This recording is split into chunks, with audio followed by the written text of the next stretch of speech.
Alright, welcome back to the channel, everyone. So today we have a few things to discuss. First being the UFC 319 press conference. Man, was I disappointed. And that's the thing. The standard for the press conferences these days in the UFC is quite low, right? But I thought this one was going to be different. I thought this one was going to be special. Like, you've seen what dricus did to Adesanya. You've seen what he did to Strickland the first time. Like, he made Adesanya cry. Like, you know what I'm saying? And not only that, you look at the Twitter interactions of the trash talk leading up to it. It was really entertaining between dricus and chimaev. It was kind of like, you know, it wasn't happening that often, but when it did, it was fun. And when you guys are finally in the same room and it's on fight week where you're supposed to build it all up, nothing really happens. And that's the thing. I'm more annoyed with dricus than I am chimaev because chimaev kind of just always does the same thing every time. So it is what it is. Whereas dricus, like, I thought he was going to bring up all this different stuff. And it's just at least try to do something. Try to get chimaev emotional because to me, the most dangerous chimaev is a calm, cool, collected chimaev. Right? Because the emotional one, you get like the Kamaru Usman or the Gilbert Burns fight, where he's just swinging for the fences and he's like fighting recklessly. And to me, that's what I thought dricus should be doing. Because dricus, he has clearly the advantage of the trash talk. And I feel like chimaev, like Gilbert Burns pissed him off. You know what I'm saying? So it doesn't take much. And it's just... Aside from the guy asking about like, hey Dana, what's it like to be at Chicago again? Because you know what I'm saying? Like a blind man can see what's going on. So he gets the pass, right? Like I'm not talking about him. But as far as the rest of the press conference questions, like you guys couldn't reference one thing they said on Twitter? One thing to get something, like instigate. I normally can't stand instigators, especially in real life. But like when it comes to a UFC press conference, you kind of want the guys to not like each other. You kind of want to prod them and bring up stuff, right? And then you got questions like, Jeff Neal, you said that you were gonna knock out Carlos Prates. Carlos Prates, are you gonna try to knock him out? And Carlos is like, yes, I'm gonna go try to knock him out. And then the crowd's like, ah! Like another thing, the crowd, like I couldn't stand the crowd. And normally I complain about like, oh, there's no energy in this crowd, blah, blah, blah. But this was the complete opposite. It was too much. Way too fucking much. This is Dricus du Plessis, not Satan, bruh. Like, booing him for like 4 hours. It was just ridiculous. The fucking guy couldn't even respond. And it's just like, I get you like Chimaev, and I get you're rooting for him. Fine. I'm not saying like, oh, be silent and be respectful, blah, blah. I'm not saying that. Like, the first time dricus picks up the mic, go ahead, boo him or whatever. You're a chimaev fan, fine. Maybe even the second time, maybe even the third time, depending on what they're saying. But, like, every single time he picks up the mic, the crowd boos for so long, and dricus isn't a heel, man. He's not the bad guy. Like, it's so stupid, because not only are you guys, like, you think you're doing good, and that's the thing, you are, but you're also doing yourselves a disservice because not allowing dricus to even have a time to respond to a question, you're preventing them from having an exchange up top of the stage. Because if it's just like, and dricus is like, Dana's like, did you even answer the fucking question? Like, what's going on here? So it's just, it was way too fucking much for me. Like, I get you're rooting for your guy, but let the other guy speak for fuck's sakes. Like, we want to hear what he has to say. At least he has something creative to say. Speaking of the next guy I want to talk about here. So, for whatever reason, the guy on Dana White Contender Series who just won, he's put on this card, and for some reason he's on the press conference. I don't know, maybe it's the relationship with chimaev. It is what it is. Because that's the thing. Normally I would get pissed off about this, but that being said, you look at the press conference, MVP Jared Cannonier, not going to say fuck all. Same thing with Kai Sakura and the other guy. Jeff Neal and Carlos Prates, I mean, yeah, I'm going to knock you out. Yeah, I'm going to knock you out. Okay, great. So it is what it is. Like, I normally think only main card fighters, but whatever. That being said, so this guy, Sangur Dudarayev, I think. The line on YouTube is going right to his name. Yeah, whatever. And so he's Chimaev's friend, right? And to me, this was the highlight of the press conference. Like, you think it's like, okay, it should be the main event. Maybe someone on the other main card, like, they might say something crazy. It's the guys who are short notice who aren't even on the fucking main card. So, Eric Nolan, right? I'm super impressed with this guy. And plus to have the balls to do this when he's in the room with like all these Chimaev fans and everybody, like, hey, kudos to him. At least he tried. All respect to Eric Nolan, man. So he says, I know he's Chimaev's little butt buddy. And I'm like, holy shit. Because like normally those guys, like when you make jokes like that, like they get pissed. So I was surprised. So the guy, he laughs. So I'm like, damn, like I thought the other guy would have fucking got on his like stormed the stage and tried to beat him. So I mean, hey, he's a good sport, I guess. So he's laughing, and then Chimaev's like, he's better than me, bro. He's gonna knock you out. And then the guy with the sunglasses, I don't remember his name. He says this like crazy unique thing that I don't think I've ever heard before, and the crowd went wild. He says, I'll smash your boy. I'll smash your boy. Like, I've never heard this before. Like, oh, like, holy shit, this guy's a creative. Like, whoa. So the crowd, of course, goes, ah, like, ah. And it's just like, I don't know, man. I don't know about this crowd. I like a crowd that's mixed where it's, and obviously you can't have like a perfect 50-50 and divide in the middle. I get that. But like, this crowd was just way too biased. And, you know, hey, if I'm Chimaev, I'm really happy about it, but still, like, it's just, I don't know, it's just too much. Like, the guy could literally breathe, and the press conference was like, yeah! So, it's just, I don't know, it was strange to me. And yeah, it is what it is. They had the chance, and that's the thing, too.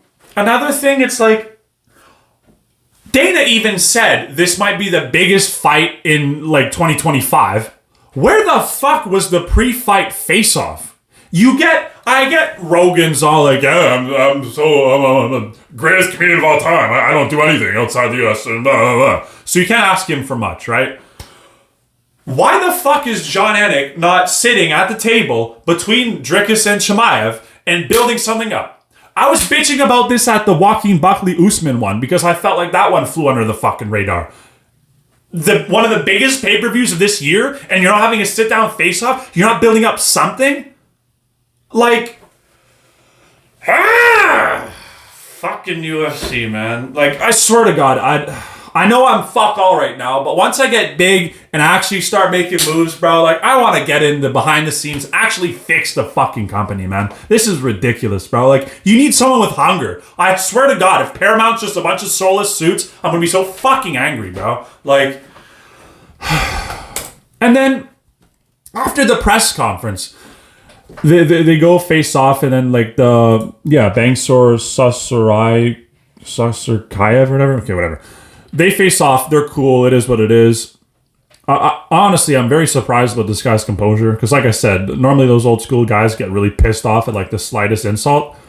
Another thing too, Aaron Pico. His voice kind of buckled during the press conference. Like, you can tell he was taken aback by, like, holy shit, there's a packed, like, arena with, like, everyone screaming for Chimaev and stuff like that. And they booed him a bit, and like I said, his voice buckled. And, like I always say, I'm not a psychologist, whatever. But you can tell this moment's kind of getting to him. And I didn't make a breakdown video on the Aaron Pico versus Lerone Murphy. But from this information, just seeing how big it is, yeah, I think it will affect him. And that's the thing. Obviously, it's kind of like a rite of passage for anyone coming from another promotion. It's like, you're going to have a shitty performance in your first one. Not only that, I just think the magnitude, like, why the fuck is this guy the co-main? You know what I'm saying? Unranked, never fought in the UFC, co-main event of the biggest pay-per-view in this year. So I think it's just, I think it's a bit too much too soon for him. And like I said, you can tell he's a little nervous. So hopefully it all goes well because like Lerone Murphy, you know, he's not the most exciting guy. And I think the US or the UFC really wants to push these Americans. Hence why he's getting the opportunity. The US really wants a fucking UFC American champion. You can tell that, right? And I don't think the UFC has put it in stone that Aaron Pico is going to get the next title shot if he wins. But if he knocks out, I think Larone's number 6 or something like that. And Volk's even talking about him. So it is what it is. All it takes for him is get a knockout over Lerone Murphy and then be like, fuck you, Volk. Like, you. And that's the thing. Aaron Pico's such like a well put together. I don't want to say square, but like I don't know. It is what it is. I wish the Americans had more personality and charm because English is your native language. You should be able to do a lot more than these guys who are just like smash your other boy. Like you can't really blame the guys for saying that because they know it's going to get a hit out of the crowd. It's just I'd like these guys coming from that region. Let's get your own catchphrases. Like, you know what I mean? Like, you can repeat Chimaevs and you can repeat Khabibs or even Makhachevs, but, like, let's build, like, try to do something your own. Like, a little bit of uniqueness. I don't know. Crazy talk? I don't know. But, yeah. And then, when it actually starts getting interesting is when Chimaev and Dricus face off. It was fuck all. Like, Chimaev said, like, oh, yeah, I'll beat him. I don't care, blah, blah, blah. And then the belt's not coming back to Africa, whatever. They go and face off. And there you go, all these internet detectives, like they're literally fucking an inch barely apart in height. And Chimaev starts mouthing off on him and all that. And I wish we got to hear it because I seen the embedded and I don't think I really heard what they were talking about. Some people try to do like the voiceover, well, not the voiceover, like read the lips. Something about like you have 2 days left with the belt, you know, I'll smash you, whatever. But yeah, that's that for the press conference. And then the weigh-ins happening today. Chimaev weighed in first, and he weighed in at 183. You know what I'm saying? So it's like, I think weighing in first is a really good advantage, especially if you have a big weight cut so that you have more time. And I know it's maybe an hour or two, but still, you can take all the time and all the seconds you can get, right? So it's a smart idea. But for him to weigh in like that, like 3 pounds or 2 pounds under, I heard DC, or I don't know who it was, saying that like, this is your one chance, and if you mess up, you won't be able to weigh in again. I don't know. Maybe I didn't hear that right, but I mean, hey, Chimaev definitely did not leave any stones unturned. He 2 pounds under. Now, generally, I say like you kind of want to weigh in on the dot. You don't want to weigh in any less, but maybe this is a sign that his weight cuts really well. Because I'm pretty sure Chimaev, didn't he have problems at welterweight or something like that? So it is what it is. But yeah, for him to get in there first, and he looks relatively healthy. I think caio weighed in too, but that's cool. But yeah, no complaints there. Chimaev looked good, and then Dricus weighed in after him at 185. That's the thing. I don't think it's really necessary for Chimaev to weigh in 2 pounds, but maybe it's just like insurance so that like even if the scale fluctuates a bit, it's all good. So yeah, the boys look healthy. They look good. Dricus is obviously a lot more muscle bound, but yeah, maybe that's why it took him a little longer. But yeah, no. And then Bryan Battle. Apparently he missed weight again. And I think he went up a weight class because he was kicked out of welterweight for missing the weight. I don't know what the fuck he's doing. Because, yeah. Especially, like, not a lot of the casuals really care that much about professionalism. But at a certain point, when you've missed weight and you go up another weight class and you miss weight again, people are going to be like, what the fuck's this guy doing? Because not only is it look bad for him as like you know, it leaves a bad taste in everyone's mouth, especially like the hardcores who know what this means. But not only that, it's like you're blowing your money that I'm sure Bryan Battle is not a multi-billionaire, right? He's not even on the main card. So for him to just be pissing away this kind of money, especially going up the weight class, I don't know what's going on, man. Because that's the thing, even if he has a good performance, like Joe Rogan's notoriously for this. He's like, even if you get a knockout and you do great, it's like, well, you didn't miss weight, so what happened, or what happened there? So he'll actually have to explain himself. I wonder what he's doing because it's just not a good look, man. Especially if you have title aspirations, like get it in control, man. You know, it is what it is. But yeah, thank you guys so much for watching. Like and subscribe, and peace.